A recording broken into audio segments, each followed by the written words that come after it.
રૂપાલાના વિવાદિત નિવેદનને લઈને સમગ્ર ચૂંટણીમાં ભાજપને મુશ્કેલી પડે તેવી સ્થિતિ સર્જાઈ છે।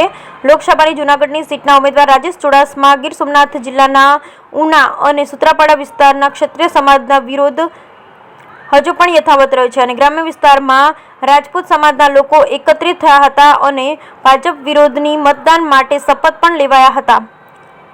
જોકે એવું પણ કહેવાય છે કે ક્ષત્રિય સમાજ એકવાર વચન આપે તો કોઈ પણ સંજોગોમાં નિભાવે છે, ત્યારે માથું જાય પણ વચન ન જાય તેવું પણ કહેવાય છે। આ વિડીયો જોયા પછી ક્ષત્રિય સમાજની નારાજગી નક્કી ભાજપની સાથે જોડાયેલા રાજેશ ચુડાસમાની પણ મુશ્કેલી વધારી રહ્યો છે।